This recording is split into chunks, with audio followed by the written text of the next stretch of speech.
sometimes our people disagree with you, but I mean, I understand some of your approach. I mean, sometimes we take a hard bite. It helps us as politicians. Nowadays, when I listen to you, I even panic. Why? Maybe, hey, Why do you panic? the way you, Papa, you know Papa. Figuratively, he bites as hard as he can. Okay. And of course, when he puts his fangs into you, you certainly feel it. I think it pretty. Watch Johnny's bite.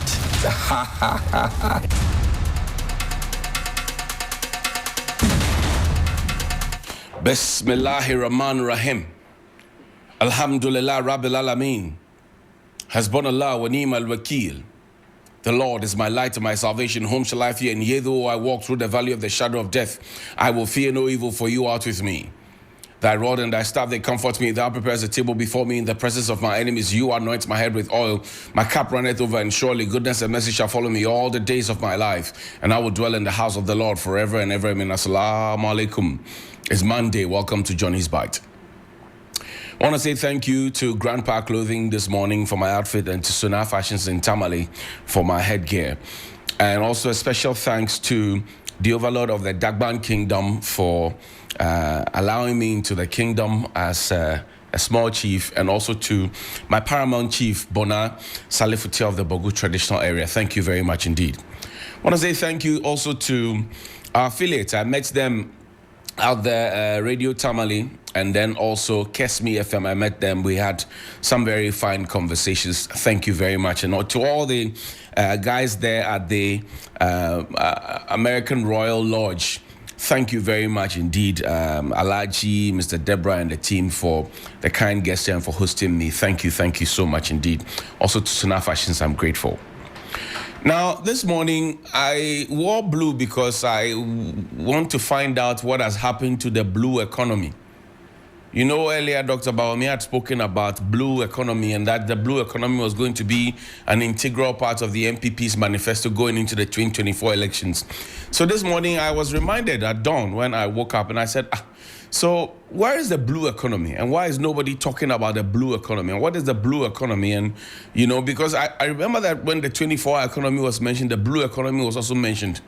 But these days, nobody talks about the blue economy. So the question I asked this morning is, where is the blue economy?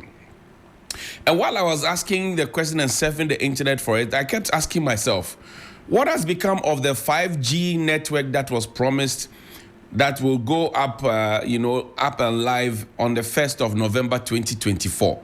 You know that the Minister for Communication promised us that by the 1st of November, we're going to enjoy 5G. I don't know if you're enjoying, but on my phone, I can't see it. Maybe Sixtus has it, maybe Helen has it, but I don't have 5G. So I'm asking the question, where is the 5G? Has it been launched? Somebody says it's been launched. The third-party service provider, area, you get it, but then it will become active later. And I say, 5G. Okay, let's leave it there. I want us to throw back because, people often would say, oh, yeah, it's just doing these things because it's MPP, blah, blah, blah. So go back to the old Facebook posts, my old Facebook post. And I remember so well that in 2016, long before 3FM 92.7 was launched officially, because we were launched in 2017. At the time when you talk about 92.7. You don't really talk about 3FM 92. It was later that we started talking about it. So some of us are pioneers of 3FM 92.7. One day we'll tell our story. Please put it up there. So this is 8 years ago on the 24th of November 2016. The program is titled Election Zone. An election zone hosted nearly every influential person you can count in the MPP. From Evans Nimaku to Ibrahim Ejea, the presidency, to Mustafa Hamid, to name them, all of them. Peter McMahon, I hosted all of them. The tapes are there. All of them. Fadi Dabosi, name them. I hosted all of them. Some of them are ministers today who today think that some of us are the enemies. We hosted all of them. And I said, on Election Zone, your key election analysis program today on 3FM 92.7, two issues grab your attention. One, the Harley family in feud with Esla Owusu-Ekufo, and then not Esla Owusu-Ekufo, Esla Owusu, NPP candidate for Ablekuma West constituency, over their daughter's images on her campaign billboard. We hosted Madam on this one, and we spoke with the family on this one. Fair hearing, audio term patem. I did this in 2016. Was this then against the NDC? Was I in bed with the MPP? Question number 2. Face-off between MPP and NDC candidates in the Bolga East constituency. Join us to explore what at all is in the constituency that warrants the several visits by both John Dramani Mahama and Nana Addo Dankwa Akufo-Addo to that constituency. This was the fair. We did this. Go back. There's another one from 8 years ago. As for the questions, we'll continue to ask. This was also on the 24th of November 2016. If persuasion fails, force must be applied. Hashtag media cabal. And those of you who have practiced in the media or followed media, you know who said media cabal. It was John Mahama. At some point when we had criticized him so hard, he said that no. There's a media cabal. It appears there's a media cabal. And I can tell you see my good friend Ope Mugoyome, who today disagrees with almost everything that we say. He came to like it. He was laughing. He was happy because it was working in his interest. And I tell you on authority, the kind of pressure and the kind of questions that the media put on the John Mahama administration, if they had put just a half of it on Nana Addo and Bawumia, I'm sure the government would have collapsed by now. I'm telling you. Because the one day one scandal thing that we are talking about, it's not a joke. If you decide that today we want to publish a book of scandals on the MPP today, I'm sure that every day we'll have something new to talk about. There's an ECG notice, put it up there. And I find it strange because somebody asked me whether or not this was a ploy to get more campaign cash using a certain software, or this was a ploy to get money in bulk to pay the IPPs, or this was a genuine problem with the Nuri meters. Now, emergency upgrade. Top up or your Nuri meter credits now. The Electricity Company of Ghana Limited wishes to inform our cherished customers using the Nuri repayment meters that as part of the standard transfer specifications protocol, it has become urgent to upgrade all our STS metering systems, including the Nuri repayment prepayment system. Please buy enough top-up credit that will last for at least 1 month in order not to experience vending disruptions that might arise out of the ongoing Nuri meter upgrading exercise. For your convenience and immediate upgrade of the Nuri meter, etc., etc. Now, people buy in thoughts because they can't buy in bulk. So now that you are suddenly telling them, there's a text message to that effect. Now that you are suddenly telling them that they should go and buy 1 month worth of power, where are they going to steal the money from to buy? The NAPCO person who has not been paid, who has not seen money for all these months, where is he or she going to get money to buy 1 month supply of electricity? The National Service person whose money Akemuno, where is that person going to see money to buy? And there are people who genuinely, there's a text message, there are people who genuinely do not have. So when they go, they buy their 20 CDs, they come and use it for like 3 days, then they go back and buy another 20 CDs. Now you're asking them to buy a full month supply. And there are 3 thoughts. One is somebody looking for campaign cash, last minute campaign cash through a certain payment system. That's one. Number 2, are we looking for money in bulk to go and pay the IPPs? And there's a text message that my cousin received. It's a yellow yes. It said, please, customer, endeavor to buy enough credit to top up that will last for at least 1 month in order not to experience vending disruptions that might arise out of the ongoing Nuri meter. The question is that, so where is this Nuri meter control situated? Is it in our hands or is it in the hand of the foreigner? Because as we speak now, what Nana Addo told the people at Nima, please find me that Nana Addo SOT, he told the people something at Nima about the cedi. At the time, the cedi to dollar was not even up to 4 cedis. Listen to what he told the people. Cedi na ya hata. I want him be I don't see one year Gana Yenya over so. Kahubi. Kahubi tell me kofa Bawumia. Some coming home. Yes, she say you sick as some no, a year Mexicano, the moon yet to build. Let me be a woman. Badana. Cedi na ya hata. I want him be I don't see one year John Yenya Ufaso. Kahubi. And Kahubi to the Kofa Bawumia. Some Camero. Yes, she say Sika Samno, a year Sikano, the Munye to Bio. That was Dr. Bawumia's KPI. That the city had become so light. And Dr. Bawumia was being brought in to come and strengthen the city. Today, Dr. Bawumia doesn't talk about the city. And when you ask the question about the city, they say, oh, he was not really the man in charge. So did Donaldo lie to us? Did he deceive us? So to get our votes?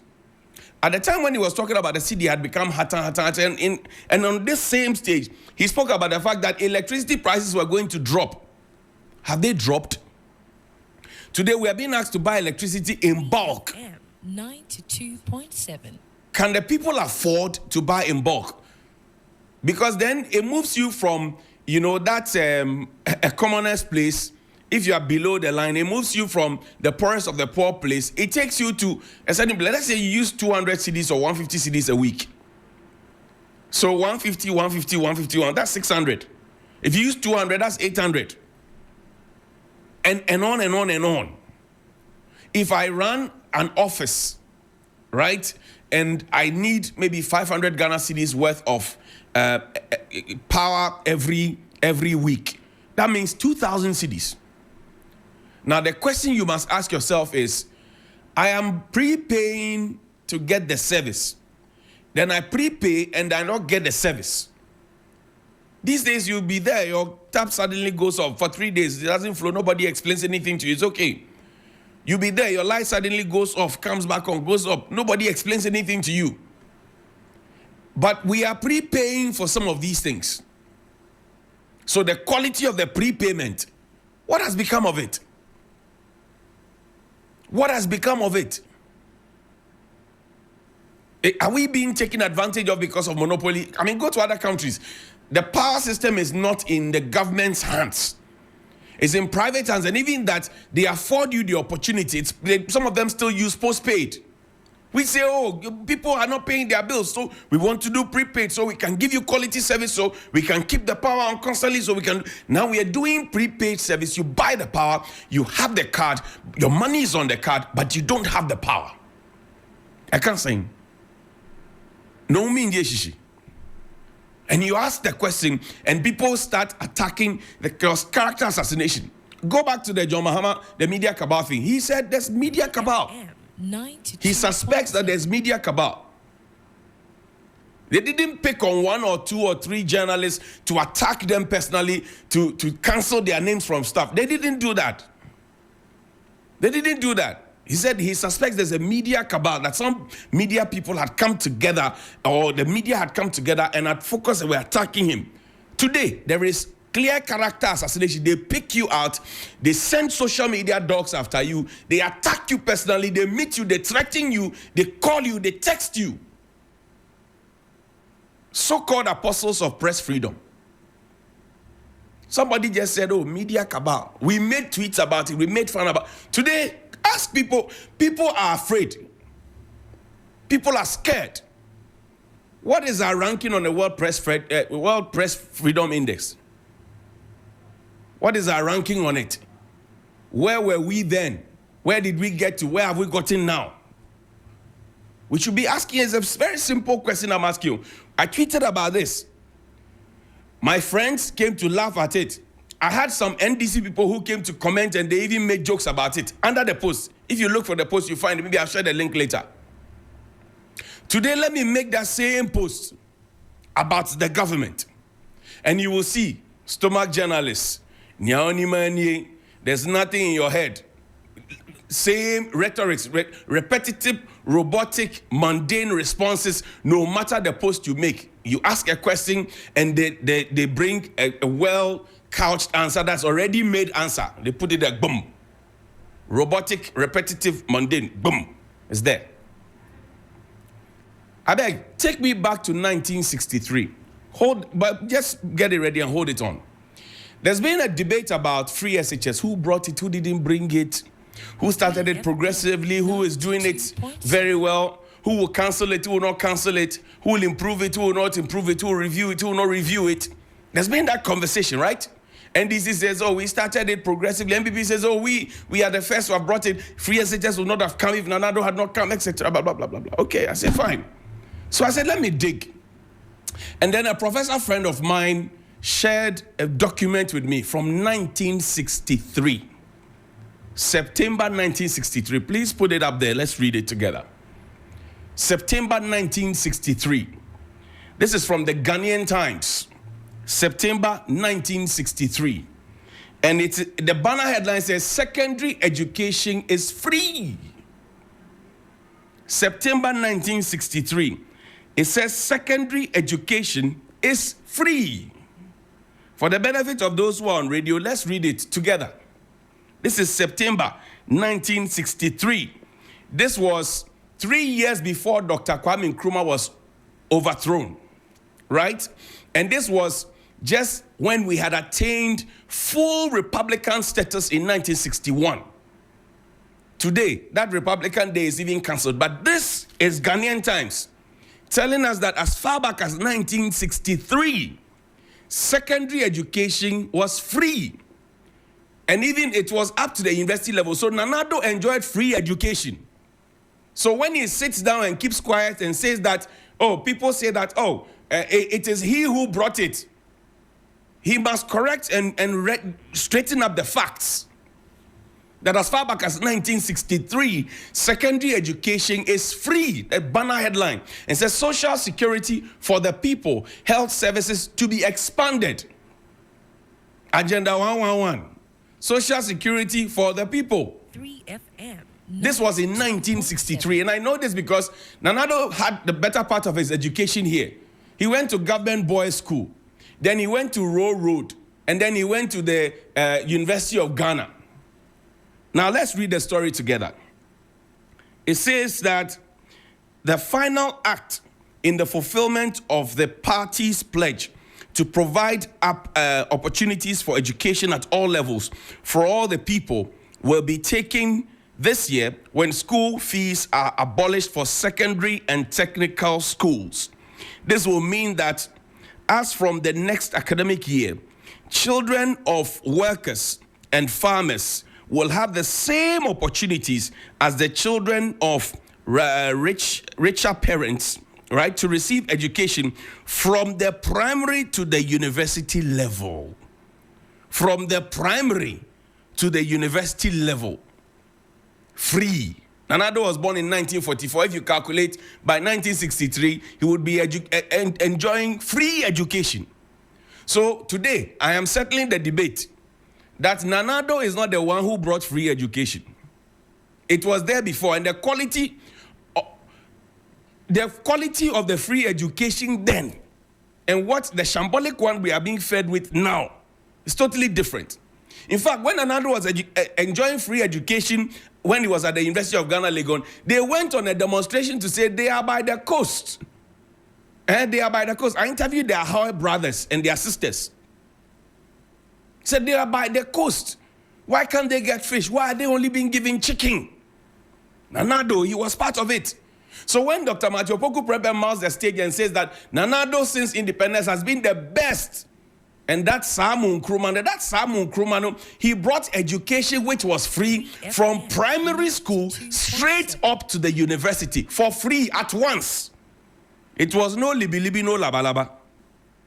Then it says that this was the highlight of an array of social benefits for the people announced by Osajifo Dr. Kwame Nkrumah, General Secretary of the party.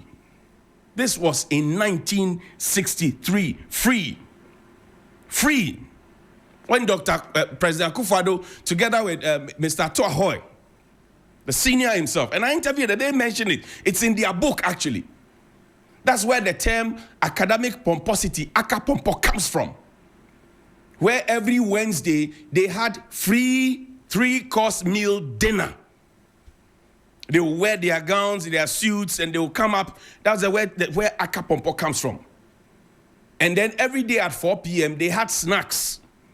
And they had balanced diet, morning, afternoon, evening. So come back to me. Now, let's start a conversation on free SHS. This has set the tone for our conversation on free SHS. This is fact. So let no MPP communicator or NDC communicator go out there to say free education we started. The fact is there that as of 1963, Ghana under Osajifo Dr. Kwame Nkrumah had free education from primary school all the way to the university. Let them not lie to you. You're a voter. When you take your voter ID card, let this thing that I've said to you visit your mind. And let it inform you. The quality then was good. What is the quality now? The quality then was that children were even getting free bus rides to school. Ask anybody around. Ask your grandparents. Anybody who's above 60. Anybody who is 70. Ask them. They will tell you. They used to get free rides to school. Free car rides to school. 3FM as part of the free. 2.7. Free uniforms, they used to get it. Free sandals, they used to get it. Free food, they used to get. In fact, those who are older, they tell you that they used to get milkshake, warm milkshake every day. Free was part of the free. Our children were promised hot cocoa every day. Where is it? Lie. They were promised a boiled egg every day. Lie. They were promised a bar of chocolate every day. Lie. Day students were promised a warm meal a day. Lie. Because even the borders can't find proper food to eat. Now, Dr. Baumia's SOT is there. Find it and play it for me. Play the SOT for me. We are digitizing the school feeding program. And next month, I will launch. We looked at it last week. It's all set. Next month, we will launch a digitized school feeding program. We will know every school in the country, every day. If you feed them rice and beans, we will know. How many students you have fed, we will know. There will be no room for kululu in the school feeding program after we launch this program next month. We are digitizing. So, after we digitalize and launch this app, I want to ask Alaji a simple question. When the children were being fed with poisoned rice, expired rice, which now the FDA is confused whether the rice, they say, oh, the rice, they expire, but it should not expire. But if you chop, it will make say expire. But you know, the explanation, no, they explain. Is it not the same FDA that goes to destroy people's things when they find expiry date on it, they carry it and go and destroy? Is it not the same FDA? It's so the rice there, it expire, but it do like, expire. Look, a professor of medicine just sent me this. He said at university level, it was also free, including when Akufo-Addo was a student at Legon. We were paid allowances we called millions at Legon. Medical students received 50 million, and other students received 33 million cedis. Akufo-Addo also received allowances in school as a free SHS student for learning, for going to school. For going to school, he was fed, he was giving free tuition, and he was giving free allowance. Today, nurses' allowance is in limbo. Teacher training allowance is in limbo. I've given you the record. Now, I want to ask these 5 questions and then we'll close. This free SHS concept that I say free SHS is good. Anything that is good that will benefit society is okay. I've said it so many times. Now I'll sound like a broken record. But when we started this free SHS, I remember I interviewed Dr. Osei Aduchum, then Deputy Minister. This conversation about now will introduce private schools. I asked him that question specifically. He said, no, we will not. Then I said, Honorable Kojo Yanka, my board chair, he says, we should consider adding them. He asked me if Honorable Kojo Yanka is an educationist. He asked me that.